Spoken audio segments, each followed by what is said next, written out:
Assalamualaikum warahmatullahi wabarakatuh. Perkenalkan, kami dari kelompok 2 kelas 10-11. Di sini kami mendapatkan kerajaan Sriwijaya dan Kalingga. Sebelumnya perkenalkan, nama saya Meida Kwina dari absen 20. Perkenalkan, nama saya Farah Maliza Putri Hamzah, absen 33. Perkenalkan, nama saya Alkisha Nurma Azahra, nomor absen 2. Perkenalkan, nama saya Belva Arfa Arianta Putra, absen 8. Perkenalkan, nama saya Fatan Astari Ngasupangi, absen 14. Perkenalkan, nama saya Omar Syarif, absen 27. Di sini kami akan membahas tentang Latar belakang, Masa kejayaan, Silsilah, peta kewilayahan, Awal keruntuhan kerajaan Kalingga dan Sriwijaya. dan bukti kesejarahannya. Selamat menyaksikan. latar belakang berdirinya kerajaan Sriwijaya yaitu dipengaruhi oleh kondisi politik di wilayah Sumatera dan Semenanjung Malaya yang terpecah-pecah menjadi beberapa kerajaan kecil. Faktor-faktor yang melatar belakangi berdirinya kerajaan Sriwijaya adalah perdagangan dan pelayaran yang pesat, letaknya yang strategis, menguasai Selat Malaka dan Selat Baraka, dan memiliki angkatan laut modern serta unggul dalam menjaga keamanan laut. masa kejayaan kerajaan Sriwijaya. Pada kejayaannya, puncak kejayaan kerajaan Sriwijaya dimulai pada abad ke-8 hingga 9 di bawah kepemimpinan Raja Bala Putra Dewa. Pada masa tersebut, Sriwijaya memiliki wilayah kekuasaan hingga Malaysia, Singapura, dan Thailand Selatan. Di bawah kepemimpinan Raja Bala Putra Dewa, Sriwijaya dikenal sebagai kerajaan maritim. Kerajaan ini membangun armada laut yang kuat dan membuat para kapal pedagang yang singgah di kerajaan ini merasa aman dari gangguan perompak. silsilah kerajaan Sriwijaya. Yang pertama ada Dapunta Hyang Srijaya Nasa yang memimpin kerajaan Sriwijaya pada tahun 683 Masehi.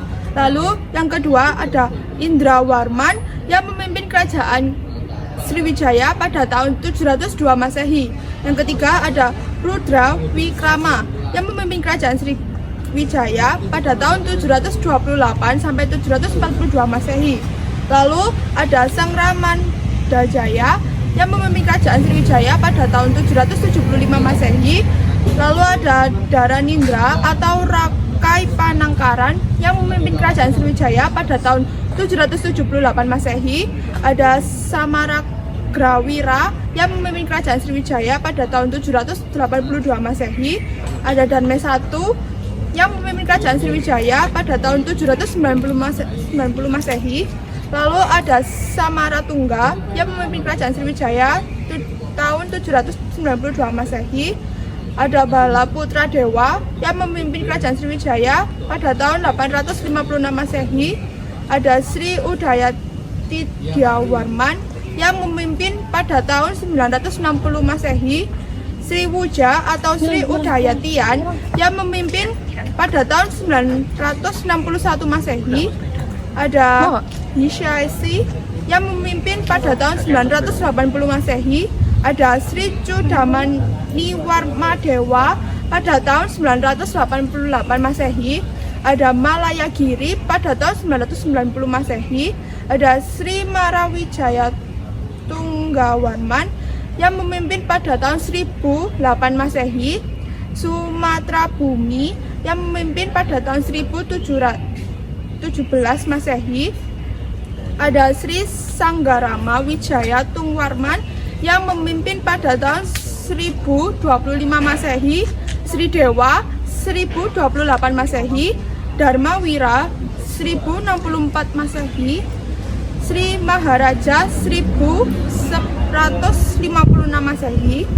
Tailokya Raja Mauli Busana Warmadewa tahun 1178 Masehi. Kedatuan Sriwijaya diperkirakan didirikan di Palembang pada tahun 651 Masehi. Pada tahun 672 hingga 690 Masehi, Sriwijaya berhasil menaklukkan sebagian besar pulau Sumatera dan sebagian kecil pulau Jawa. Lalu pada tahun 691 dan 692 Masehi, Sriwijaya berhasil menaklukkan 3/4 wilayah Pulau Sumatera, wilayah Singapura, serta 3/4 wilayah Malaysia yang diberi nama Kadaram Sriwijaya. Lalu pada tahun 697 Masehi, Sriwijaya berhasil memperluas wilayahnya hingga sebagian wilayah Kalimantan yang diberi nama Tanjung Pura Sriwijaya. Lalu pada tahun 740, Sriwijaya juga berhasil menaklukkan wilayah Sunda di Pulau Jawa yang diberi nama Sunda Sriwijaya. Lalu pada tahun 754 Masehi, wilayahnya meluas di Pulau Jawa hingga terdapat daerah yang diberi nama Palungga Sriwijaya dan Mataram Sriwijaya. Namun pada tahun 847 Masehi, Sriwijaya kehilangan wilayah Mataram. Dan pada tahun 901 Masehi, Sriwijaya berhasil menaklukkan wilayah Sarawak di Pulau Kalimantan yang diberi nama Sarawak Sriwijaya. Lalu pada tahun 943 Masehi, Sriwijaya juga berhasil menaklukkan bagian kecil wilayah Pulau Sumatera yang sebelumnya belum dikuasainya. Lalu pada tahun 987 Masehi, Pulau Sumatera ditaklukkan oleh Sriwijaya kecuali daerah Gado, Batak, dan Siguntur. Lalu pada tahun 988 Masehi, Medang berhasil menguasai sebagian daerah Sriwijaya di Pulau Sumatera. Dan pada tahun 990 Masehi, Perlak berhasil bebas dari Sriwijaya. Setelahnya pada tahun 997, Medang memperluas wilayahnya dengan berhasil menguasai seperempat bagian Sriwijaya di Pulau Sumatera. Dan pada tahun 1003 Masehi, Sriwijaya memperluas daerahnya di Sarawak Sriwijaya Pulau Kalimantan. Dan pada tahun 1007, Perlak berhasil ditaklukkan kembali oleh Sriwijaya. Lalu pada tahun 1007, Perlak berhasil dikuasai kembali oleh Sriwijaya. Dan pada rentang tahun 1014 hingga 1016 Masehi, perlahan Medang dikuasai kembali oleh Sriwijaya. Lalu pada tahun 1024 hingga 1029, Kerajaan Chola mengambil alih daerah kekuasaan Sriwijaya. Dan daerah Sriwijaya di Pulau Kalimantan terpecah menjadi beberapa daerah, dan Sriwijaya menjadi hanya sebagian kecil di Pulau Sumatera. Namun pada 1030, Kerajaan Chola menguasai daerah tersebut hingga tidak ada lagi ruang untuk Sriwijaya. Namun pada tahun 1030, Kerajaan Chola mengambil alih wilayah tersebut hingga tidak ada lagi wilayah untuk Kerajaan Sriwijaya. Dan pada tahun 1067 Masehi, Sriwijaya bangkit hingga berhasil menguasai seluruh wilayah Kerajaan Chola yang meliputi seluruh Pulau Sumatera kecuali Batak, sebagian kecil wilayah Sunda, dan wilayah Singapura juga Malaysia. Di tahun 1089, sedikit wilayah Sriwijaya diambil alih oleh Darmasraya. Dan pada tahun 1090, Darmasraya berhasil memperluas wilayahnya hingga mencapai setengah Pulau Sumatera dan membangun Kesatuan Darmasraya.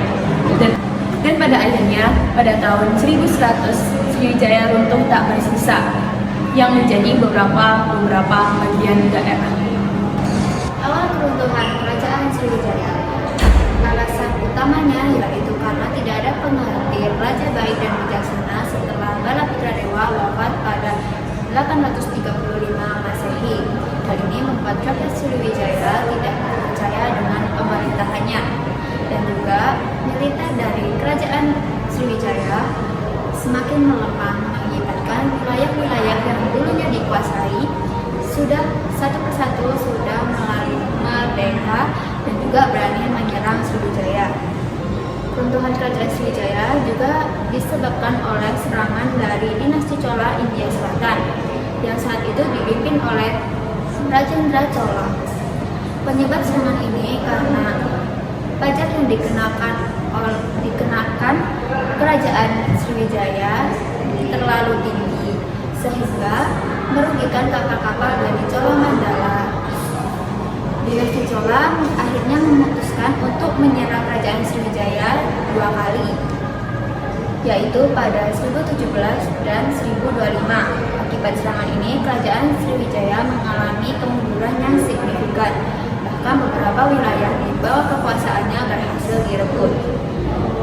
Yang kedua, ada serangan dari Raja Teguh Dharmawangsa yang menyerang wilayah selatan Kerajaan Sriwijaya pada 1090 Masehi.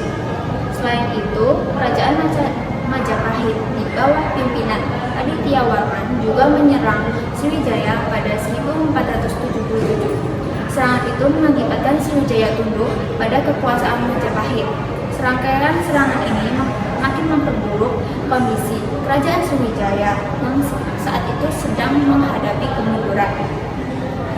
Karena Kerajaan Sriwijaya banyak diserang oleh kerajaan-kerajaan lain, jadi mengakibatkan ketidakstabilan ekonomi yang berdampak negatif pada dinamika politik dan kemampuan pertahanan Sriwijaya. Kondisi ini membuat penguasaan Sriwijaya kesulitan untuk mengendalikan wilayah-wilayah di bawah kekuasaannya dengan efektif, yang pada akhirnya mengakibatkan semakin banyak wilayah memisahkan diri dari kerajaan tersebut. Dan terakhir, ada dampak keruntuhan kerajaan Sriwijaya. Yang pertama, perubahan peta politik. Yang kedua, hilangnya pusat kebudayaan. Yang ketiga, hilangnya pusat perdagangan. Yang keempat, rentannya Nusantara terhadap serangan asing. Dan yang terakhir, berubahnya dinamika kekuasaan di Nusantara. Oke, yang selanjutnya ada bukti kesejahteraan Kerajaan Sriwijaya. Yang pertama ada Prasasti Kota Kapur. Prasasti Kota Kapur berada di Desa Kota Kapur, Kecamatan Mendo Barat, Kabupaten Bangka, Kepulauan Bangka Belitung. Prasasti ini merupakan prasasti pertama yang ditemukan mengenai kedatuan Sriwijaya. Yang kedua ada Prasasti Kedupan Bukit. Prasasti ini ditemukan di Kampung Kedupan Bukit, Palembang, Sumatera Selatan. Prasasti Kedupan Bukit merupakan peninggalan Kerajaan Sriwijaya yang paling terkenal. Yang ketiga ada Prasasti Palas Pasemah, berada di Desa Pasemah, Kecamatan Palas, Kabupaten Lampung Selatan, Provinsi Lampung. Prasasti ini ditulis dengan aksara Pallawa dan bahasa Melayu kuno. Yang keempat ada Prasasti Telaga Batu. Prasasti Telaga Batu ditemukan di Palembang, Sumatera Selatan. Prasasti Telaga Batu berisi kutukan kepada siapa saja yang hendak berbuat jahat pada Sriwijaya. Dan yang terakhir ada Prasasti Talangguwo. Prasasti ini ditemukan di daerah Talangguwo, sebelah barat kota Palembang, Sumatera Selatan. Prasasti ini ditemukan dalam keadaan tertelungkup di permukaan tanah. Nah, latar belakang berdirinya Kerajaan Kalingga, yang pertama karena faktor migrasi atau pengaruh dari India yang membawa tradisi ke wilayah Jawa. Yang kedua ada faktor yaitu potensi ekonomi dari letak geografisnya. Nah, dari letak geografis ini Kerajaan Kalingga itu dapat terdukung dengan perdagangan dengan dunia luar.